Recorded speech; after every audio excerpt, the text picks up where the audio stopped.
Pour un pesto, il faut en général des herbes. Alors on prend ce qu'on veut. En Italie, ils prennent beaucoup le basilic. Le vrai pesto, c'est le basilic. On en a ici. En général, j'en mets plus.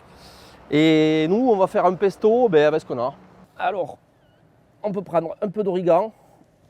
Même avec les fleurs, ça va très bien. On va prendre un peu de basilic pour respecter l'Italie. Voilà. Un peu plus. On peut prendre un peu de kénopode que tout le monde a dans les jardins. Ça va mettre du vert. Ça va mettre du fer. C'est plein de fer. Et on va s'arrêter là pour aujourd'hui.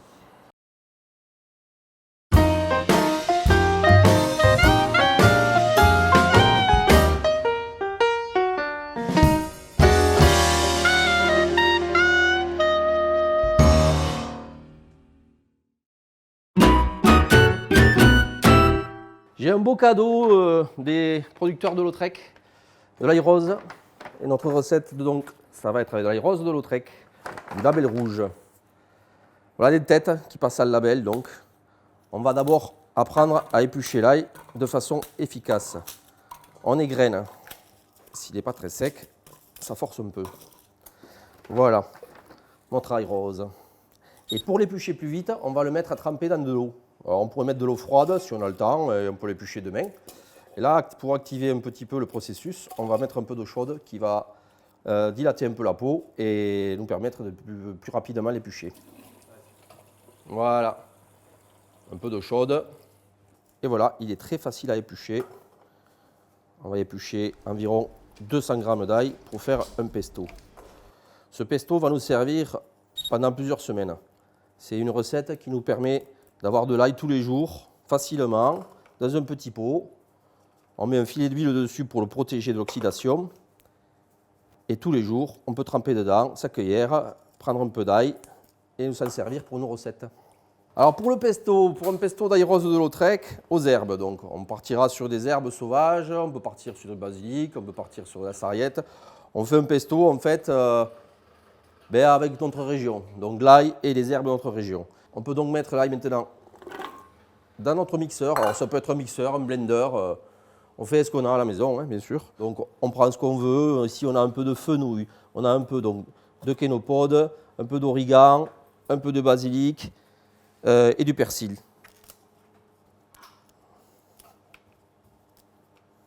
Alors c'est simple. On peut mettre les fleurs. On évite les tiges pour le côté fibreux qui risque de rester à la fin de la recette. Allez, voilà, on a nos herbes donc. Un petit mélange. Moi, j'aime bien mélanger les herbes. Bon, là, on a une base de persil. Ça va être long à mixer, peut-être. Voilà, on met toutes nos herbes dans le blender ou le petit robot. Hein, on fait ce qu'on a. Et voilà. Et on relance. Et par petits coups, on enfonce à mesure les herbes. Et petit à petit, ça va se liquéfier tout seul.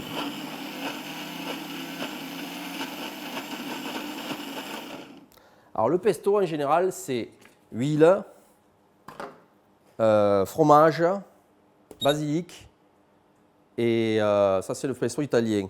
Nous on va faire un pesto donc, local. Donc on a nos herbes, notre ail rose de Lautrec. Donc un peu de sauce soja, on peut utiliser autre chose, mais moi je trouve que ça va bien pour saler et donner un petit peu de goût. Et moi j'adore, les Italiens mettent souvent du mignon de pain et, pour le vrai pesto. Moi je préfère utiliser du sésame qui est beaucoup moins cher. Alors je l'ai torréfié déjà, je préfère le faire. J'achète du blanc que je torréfie, ça a plus de goût pour moi que le déjà torréfié. Un peu partout dans mes recettes, qui donne un peu de goût pareil. Ça va amener du goût à mon pesto. Là, nous allons avoir une recette, une fois faite, qui va me durer à la maison. Allez, si j'en mange à l'apéritif, une semaine, sinon 15 jours, facile. Ça conserve assez bien, à condition, après chaque utilisation, de remettre un peu d'huile à la surface. Donc on a une base avec le minimum d'eau. L'eau va amener des bactéries, donc plus les herbes sont sèches et mieux c'est. Alors on va mettre un peu d'huile d'olive mais pas que. On va mettre beaucoup d'huile de tournesol. Et on finit